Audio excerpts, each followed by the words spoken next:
Bonjour à tous ceux qui sont en train de nous suivre. Bonjour à tous les fidèles téléspectateurs de l'émission Gospel Impact. Your favorite emission, your favorite and your loved emission Gospel Impact. Aujourd'hui, c'est un nouveau numéro. On a parlé de beaucoup d'histoires, on a parlé de beaucoup de choses, on a parlé d'artistes, on a annoncé le concert de notre maman Godé Bondémé, on a parlé de Bana Congo.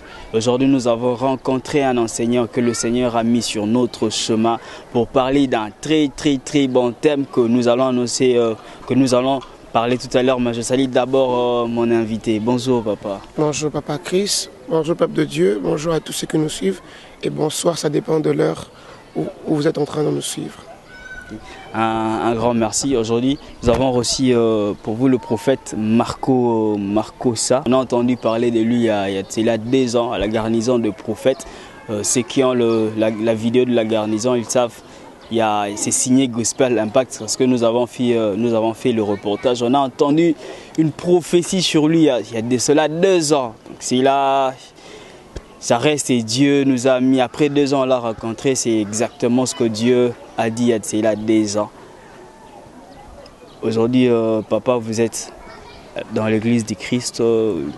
Vous évoluez dans quelle église, dans quelle communauté? Cela reste un peu anonyme, beaucoup ne le savent pas. Pour être franc, jusque-là, je suis toujours à Logos Rema. Je suis de Logos Rema, je sors de l'école de l'archevêque Diamant Bob Kalonji, que je salue aussi tous ceux même de Logos Rema. Mais je suis aussi visionnaire d'un ministère ou encore d'une plateforme aussi, depuis plus de 4 ans. C'est un peu ça. Depuis 4 ans. C'est quoi la masse et c'est quoi USG? Masse, premièrement, le M, ça représente une mission, on parle de ministère. Le ministère des appelés à la sanctification, mais on parle un peu plus de la mission des appelés à la sanctification. Pourquoi on parle de mission? Parce que chaque appelé, derrière chaque appel, il y a une mission. Dieu ne peut pas appeler quelqu'un en vain et Dieu ne peut pas susciter une génération en vain. Et nous parlons et travaillons sur tout ce qu'il y a comme mission autour de saints. Quand on parle de saints, on parle de l'assemblée des saints, on parle de tous ceux qui craignent Dieu. C'est un peu ça, mais on parle de bien de choses. Je vous invite même à venir nous rendre visite un jour, vous verrez. Gloire à Dieu. Et l'USG, c'est quoi? USG, c'est un concept, c'est une plateforme qui veut simplement dire unis pour sauver sa génération. En anglais, certains ont parlé de ça, Unity, un truc de ce genre-là. Pour l'instant, je ne maîtrise pas très bien l'anglais, donnez-moi quelques mois. Et USG, c'est un peu ça, c'est une plateforme où nous travaillons avec plusieurs serviteurs de Dieu, les jeunes de ma génération, plusieurs personnes. Ceux qui sont à Kinshasa, ils sont en Afrique du Sud, aux États-Unis, en France. Nous sommes un peu plus nombreux que ça, mais on n'a pas encore lancé les grandes activités. Vous avez remarqué quelques activités qu'on a eu à tenir. Mais c'est un peu ça, USG. En gros, ce que je peux dire pour l'instant. Mais plusieurs informations vont suivre très bientôt sur les réseaux sociaux. Okay. Plusieurs informations vont suivre très bientôt sur les réseaux sociaux. Et vous êtes en même temps artiste, musicien, auteur de beaucoup de chansons. On connaît Baba Maombi, il y a Elia et les dieux des esprits de prophètes. Et tout ça, comment vous gérez la musique et le ministère, maman? Pour être franc, je dirais que je ne suis pas artiste. Je dirais plutôt que je suis adorateur. Et généralement, moi, je n'ai pas une superbe voix. Je n'ai pas une très belle voix. Mais il arrive que lorsque j'entends les échos, j'entends quelqu'un chanter, par exemple de loin dans mon esprit, je ne fais que reproduire ce que j'ai entendu. Et parfois, il m'arrive même une fois, j'étais en train de prier. Pour ceux qui ne connaissent pas la chanson Baba Maombi, comment elle a commencé, j'étais en pleine prière, on était plusieurs fois en prière et j'entendais, c'était j'entendais ça, c'était pas le phrase, c'était pas le mot qui sortait, mais c'est ce que j'entendais. Et je commence à chanter cela comme ça et je vous dis, depuis ce jour, je ne néglige plus ce que j'entends dans mes oreilles. Alors c'est comme ça que j'ai commencé à chanter beaucoup de chansons que vous connaissez, que certains n'ont pas citées ici. Mais c'est comme ça aussi qu'on a pu chanter plusieurs chansons. Et gérer le tout, je dirais que c'est assez compliqué, mais par la grâce de Dieu, on tient. ce qu'on sait faire de mieux, on essaie de les faire. Mais un peu plus, on adore entre nous et beaucoup de gens viennent, ils sont bénis, ils partent reproduire. On n'empêche personne de le faire. Mais c'est un peu comme ça qu'on gère. Gloire à Dieu, il y a beaucoup d'activités déjà réalisées, il y a vraiment beaucoup qu'on va juste balancer des éléments. Aujourd'hui, on a un thème, les horaires de ceux de ma génération. Il y en a tellement beaucoup, il y en a à repérer, il y a des erreurs qu'on doit tirer de leçons pour être édifiés. Pourquoi le choix de ces thèmes, papa? Vous savez, dans chaque génération, Dieu suscite des personnes qui sont comme des généraux. Dans chaque génération, Dieu suscite des piliers du futur ou encore des piliers de cette génération. Dans mon pays, la RDC, au Congo, il y a eu beaucoup d'hommes de Dieu que Dieu avait suscités pendant un temps et qui sont restés comme des généraux de cette génération. Il y a, excusez-moi de ne pas faire la publicité, mais de citer quand même, il y a des hommes comme les hommes de Dieu comme les Papa Soni Kafuta, les Kizamina Kibila. Il y en a tellement que Dieu avait suscité pendant un temps et qui sont comme des généraux de leur époque. Et je ne dirais pas, et loin de moi, cette idée de dire que non, je suis l'un des généraux, non. Mais simplement, je sais que Dieu nous a donné la possibilité de parler à certaines personnes qui sont de la même génération que nous, qui ne sont pas qu'à Kinshasa, qui nous suivent peut-être de partout. Et pourquoi choisir ces thèmes? Tout simplement parce qu'on a remarqué que les mêmes erreurs que plusieurs personnes dans la Bible ont eu à commettre, ceux de ma génération le commettent aussi. Et il faudra en parler afin que plusieurs ouvrent leurs yeux et que nous puissions remarquer, afin aussi de savoir comment nous préparer pour ne pas tomber par les mêmes erreurs. C'est un peu ça. D'abord, comment récupérer, comment dire que non, ceci est itinéraire, c'est cette personne a bien agi, comment repérer des erreurs? Ce que j'aime dans la Bible nous définit beaucoup de choses et nous démontre clairement les choses. Dans Genèse, le 18e chapitre, le premier verset, vous remarquerez avec moi, la Bible déclare, je paraphrase, la pensée de la Bible nous démontre que Abraham était assis à l'entrée de sa tente. Alors qu'il était assis, il le parcourait, il tournait ses yeux. Et bizarrement, subitement, il tourne ses yeux, il remarque 3 personnes en train de passer. Ça veut dire que de temps à autre, pour remarquer qu'il y a des erreurs, il faut apprendre à s'asseoir et observer. L'observation est très importante et très utile pour remarquer les erreurs. Un homme qui marche sans observer ou sans s'asseoir, sans être assis, il ne peut pas très bien voir ou comprendre les messages. Voilà pourquoi il faut apprendre à s'asseoir afin de remarquer. Et ce que je dirais déjà parmi des erreurs, c'est que nous ne sommes pas assis. Ceux qui prêchent aujourd'hui l'évangile, ceux qui évoluent aujourd'hui dans le secteur chrétien, si je dirais ça, ils ne sont pas assis dans la parole de Dieu, ils ne sont pas assis dans des églises locales ou comment? Pour dire vrai, je ne parlerai pas simplement d'être assis dans la parole ou aussi d'être assis dans les églises locales, mais je parlerai un peu plus du fait. Je vais vous donner cet exemple.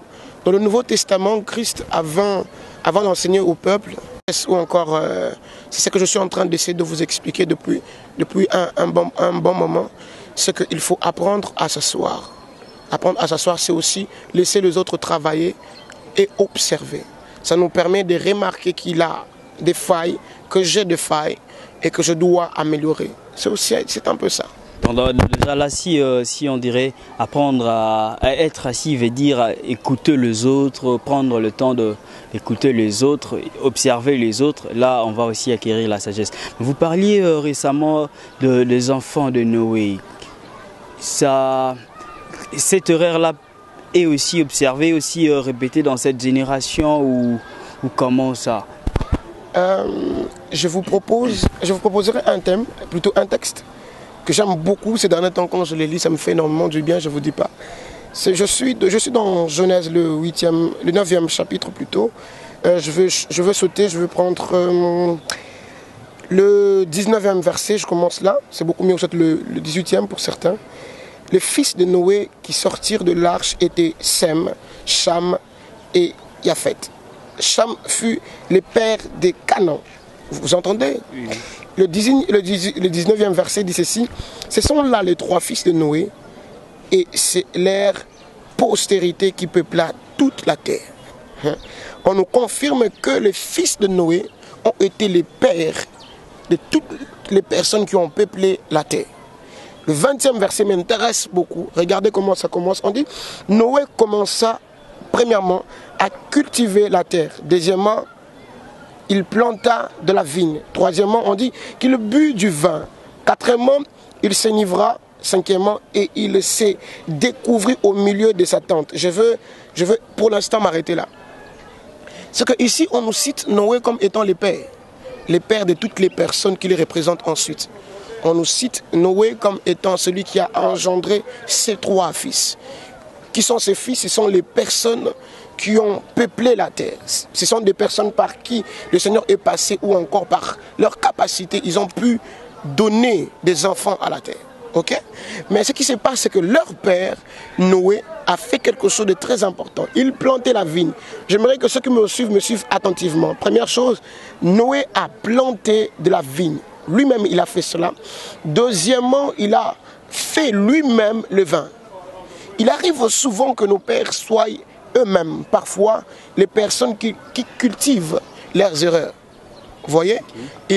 Ils ont planté certaines petites choses qui commencent à grandir avec eux au fil des années dans leur mission sur terre. Ce n'est pas parce qu'il a planté la vigne qu'il est mort. Il a planté la vigne et il est en train de grandir. Et la vigne grandit. Et la suite nous fait comprendre qu'il a pris cette vigne, il a fait du vin avec. Et ça ne s'est pas arrêté là, il a bu du vin lui-même. Ça veut dire qu'il arrive parfois que les actes que nos pères posent tous les jours soient des actes qui leur produisent à certaines erreurs. Et ce n'est pas parce qu'ils commettent des erreurs que nous mourrons. Nous sommes aussi en vie et nous vivons cela. Et après un temps, après qu'il s'est enivré, la Bible précise ici qu'il entra au milieu de sa tente. C'est là que je suis. Il entra au milieu de sa tente et il s'est découvert, il s'est déshabillé. Plusieurs jeunes ou encore plusieurs personnes de cette génération, qu'est-ce qu'ils font? C'est qu'ils sont des observateurs. Ils observent très bien. Et là, je quitterai la dimension d'observer, mais j'entrerai plus dans la dimension de savoir garder parfois certains secrets. Vous voyez? Mais ce qui m'intéresse ici est que Noé a pris de la vigne. Il a pris du vin. Il s'est enivré lui-même et il est entré au milieu de sa propre tente. Il s'est déshabillé. Nous avons cette maladie d'entrer dans l'intimité de nos personnes qui nous ont invités. Si vous remarquez très bien, ce n'était pas la tente de lui et ses fils. C'était la tente, sa propre tente à lui-même, où il est entré et s'est déshabillé. Il avait donc le droit d'être nu dans sa tente. Vous remarquerez avec moi, il avait le droit d'être nu dans cette tente. Et plusieurs personnes de ma génération peuvent aller dans la maison de leurs parents, de leur père dans la foi, de leur pasteur. Lorsqu'ils arrivent, ils trouvent que le pasteur est en train, ou soit en train de jouer avec ses enfants, ou soit encore en train de dire à madame, madame, je t'avais interdit de faire ça. Et parfois, ils peuvent même trouver le pasteur en train de crier sur son épouse, de manière à ce que son épouse puisse arranger certaines choses. Et ses fils, qu'est-ce qu'ils font? Ils prennent ces choses et ils les emmènent à l'extérieur.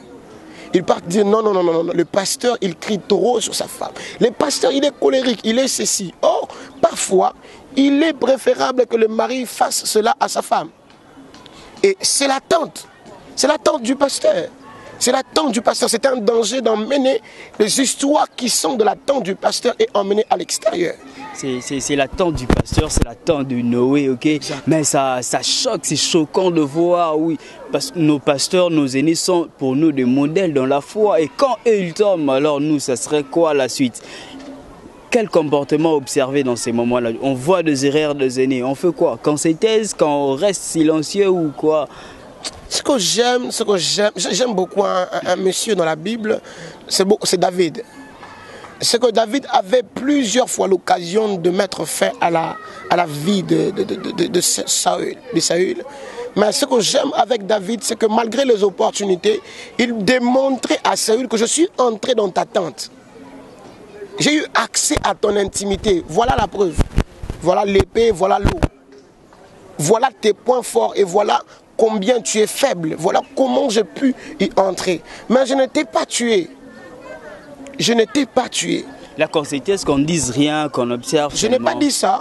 La meilleure chose à faire, c'est prier pour ces hommes. Prier, ça fait mal. Premièrement, c'est prier pour ces hommes. Deuxièmement, c'est agir comme les frères, c'est agir comme Sem et Yafet. Couvrir les erreurs. Couvrir les erreurs. Ça va choquer plusieurs personnes. Ça va choquer plusieurs personnes, mais j'aimerais donner cet exemple. Il m'arrive beaucoup de me promener, et vous le savez, il m'arrive parfois d'être en contact avec plusieurs musulmans, et c'est comme ça qu'on gagne certains. Mais au grand jamais, j'ai vu un musulman parler du mal d'un autre musulman. Je n'ai pas dit d'un moualim, ou comment on les appelle, leur haut gradé là-bas. Je n'ai jamais entendu un musulman parler de mal. Alors que je connais que ces hommes commettent beaucoup d'erreurs, beaucoup. Lorsqu'on reçoit certaines jeunes sœurs pour vous donner certains témoignages ou pour que vous puissiez prier pour eux, les témoignages qu'ils vous donnent vous scandalisent. Mais je peux traîner avec les mêmes personnes, les fils de ces hommes-là. Ces fils ne parlent jamais en mal de ces hommes. Et ils ne peuvent jamais dévoiler la nudité de leur père. Ça, c'est quelle manière... Je ne dirais pas que c'est le Saint-Esprit, je dirais simplement c'est le respect. C'est le respect du Père. C'est le respect du Père. Mais aussi, nous, on dirait que le Père, le mal, il y a de ceux-là, il y a des serviteurs qui disent cette fois, les serviteurs tombera et Dieu le relèvera. Il tombe, mais il a ce verset-là comme apanage. Il s'appuie sur ces versets-là. Et qu'on dise quoi? Qu'on se taise aussi parce que c'est la Bible, qu'on n'agisse pas, qu'on regarde de loin ou comment? Je ne dirais pas ça. Ça me fait même un peu rire. Mais je ne pense pas qu'on doit se taire. Ce qu'on doit plutôt faire, c'est être capable et en mesure d'aller vers son Père et parler à son Père. Je ne parle pas que de notre Père dans la foi, je parle des amis de nos pères, je parle de nos grands frères, nos aînés dans la foi. Il faut être capable d'aller vers eux pour leur parler. S'ils ne nous entendent pas et qu'on a de preuves, parce que avant tout, avant d'aller parler de mal d'un père, il faut être sûr qu'on a des preuves. Et lorsqu'on a des preuves, il faut savoir entamer la conversation comme un fils. Si je sais que je suis un fils, je n'irai pas vers « Ah, tu tombes trop, tu dois changer ». Non, moi je vais aller avec beaucoup de maturité, beaucoup de sagesse et beaucoup de douceur. Désolé, Père, même Père, j'ai remarqué ça. Il est arrivé depuis un temps, j'ai prié pour vous, mais est-ce que... Et s'il ne change pas, là, on voit son père à lui, ou les anciens, on voit des personnes à qui lui, il parle bien, ou encore qu'il respecte aussi. Partager avec eux, pas en disant tout, en masquant, mais de manière à ce qu'ils puissent lui parler. C'est un peu ça, c'est une sagesse. Pour soutenir, papa, aujourd'hui, là, ça, c'était vraiment dans le cadre chrétien. Mais aujourd'hui, il y a la presse qui ne cesse de filer les gens, qui cherchent des occasions pour publier. Et comment se protéger face à la presse? Pour le problème de la presse, c'est qu'il faudra, premièrement, il faudra comprendre que aujourd'hui, plusieurs personnes ont vécu certaines réalités. Okay? Première de choses, ils ont vécu certaines réalités. Leurs proches dans la famille, ils ont vécu certaines réalités. Pourquoi je suis en train de dire ça? Ils ont vu quelqu'un ou un pasteur ou un homme de Dieu gâcher plusieurs choses. Et depuis là, il a eu une colère. C'est quelque chose qu'il nourrit depuis très longtemps. Il n'a pas eu le temps de pardonner. Et lorsqu'il voit quelqu'un d'autre commettre les mêmes erreurs, il généralise en disant « ils sont tous comme ça ». Ils sont tous comme ça et cela reste dans son cœur. Et plus les années commencent à passer, il ne sait pas que cette chose est en train de nourrir la haine envers le serviteur de Dieu. Et j'ai remarqué que beaucoup de journalistes sont dans ces cas-là. Ils ne croient tellement plus en Dieu, ou plutôt aux hommes de Dieu, que cela devient un sérieux problème. Mais la meilleure manière de gérer, c'est que moi, je donnerais même un conseil à ceux de la presse, c'est qu'il faudra faire très attention. J'ai eu des témoignages où je pense que je pourrais parler à certaines personnes. On pourrait même avoir des témoignages. J'ai eu un témoignage où quelqu'un était en train de parler de critiquer un pasteur. Il parlait très mal même de certaines personnes que je connais, même parfois même de moi-même. En parlant mal, il ne savait pas que Dieu était capable de l'apparaître aussi. Il a commencé à faire de rêves où il voyait que ces pasteurs-là les suivaient avec des chicottes. Il a vu beaucoup d'hommes de Dieu le suivre avec des chicottes. Il se disait, mais vous voyez, je vois vraiment que ce sont des faux serviteurs. Comment ils peuvent me suivre avec des chicottes? Or, ce n'est pas ces hommes de Dieu. C'est parfois Dieu qui te parle pour t'attester aussi qui sont mes serviteurs. Et cette personne-là ne marchait plus. Il n'arrivait plus à marcher pendant au moins 2 semaines. Lorsque la personne a appelé pour s'excuser, 2 jours ont suffi pour que cette personne se rétablisse. Vous allez me dire quoi? Que ces personnes n'ont pas Dieu? Non. Ce qu'il faudra faire, c'est être sûr que ce que nous sommes en train d'annoncer aux gens, c'est la vérité. Et parfois, toutes vérités ne sont pas bonnes à dire. Lorsque vous faites ça, vous ne savez pas plutôt que plusieurs personnes tombent, s'arrêtent de croire en Dieu, tout simplement parce que vous discréditez certaines personnes. La presse aujourd'hui fait perdre beaucoup de personnes de droit chemin. Tout simplement parce qu'on se focalise simplement sur la mission de discréditer les hommes. C'est très dangereux. C'est très dangereux. Et plusieurs seront en train de payer. Ils payeront cela. Et c'est très dangereux pour eux. Un conseil, s'il vous plaît, chers journalistes, vous tous qui êtes sur les réseaux sociaux, avant de partager un lien, avant de partager une rumeur, soyez sûrs que Dieu vous a convaincu. Sinon, vous payerez cela. Car tout se paye ici. Que Dieu vous bénisse, c'est un peu ça. Et un grand merci, c'était un réel plaisir pour nous aujourd'hui de nous entretenir avec le révérend Marco Sa. Ça faisait 2 ans, on était à Kinshasa, il faisait tout ce qu'il faisait, mais moi personnellement, je ne voyais pas de lien, je ne sais pas si Dieu m'avait fermé ou comment. Aujourd'hui, Dieu a fait grâce, on est avec lui. On le recevra encore prochainement dans votre émission Gospel Impact. C'est pas la fin en tout cas, c'est just le numéro 1. Comprenez-moi pourquoi je parle anglais et le français, parce que those of Canada, those of Nigeria, those of South Africa, those of USA are following us. Je vous salue vraiment, vous faites vous faites du bien, ceux du pays anglophone. Je salue ma soeur, une soeur depuis Rwanda. Thank you, I greet you. Merci pour le message de vie. Que Dieu vous bénisse. Papa, un mot de la fin, si on doit chuter, si on doit conclure si on doit mettre un point sur ce sujet, ce serait quoi votre mot de la fin? Mon mot de la fin serait, je dirais à toutes ces personnes qui commettent les mêmes erreurs, j'insiste là-dessus, parfois la malédiction ne commence par vous, mais elle poursuit vos générations ou encore vos descendants. Parfois on ne voit pas les retombées de la malédiction maintenant, mais c'est les personnes que nous sommes en train de suivre de près qui subiront cela. Si vous êtes dans ce même cas, je vous demanderai s'il vous plaît de vous repentir et demander pardon à Dieu. Et je suis sûr qu'il est toujours là pour vous pardonner. Si je peux, pour finir l'émission, je saluerai toutes les personnes que j'encadre qui sont au Kenya et toutes les personnes qui sont partout dans le monde, en Afrique du Sud. Nous vous saluons et je remercie toutes les personnes qui nous écrivent tous les jours. Nous vous aimons beaucoup. Que Dieu vous bénisse. Merci à vous aussi, Papa Chris. Merci. Et à toute l'équipe. Merci. Un grand merci, je dirais un grand merci à mon caméraman, monsieur Berdel Kimbuta. Je te salue, je salue toute l'équipe. Je salue en Afrique du Sud, je salue monsieur John Kabea. L'album arrive très bientôt, l'album Règne à jamais arrive. Je salue là-bas, je salue Rajay, je te salue, je salue tous mes amis de l'Afrique du Sud. Je vous salue Glody Ben Chakatumba, tu as été avec nous depuis le début. God bless you. En Angola, je salue Lorraine Massengo, je salue Audrey Zwanda, je salue à Brazzaville, je salue Junior, je salue tout le monde partout. In USA, I greet you. In Canada, au Canada, je salue la radio Croissance. Un grand merci à vous. Merci pour le boulot. Un grand merci. On se voit très prochainement dans nos nouveaux numéros. Thank you.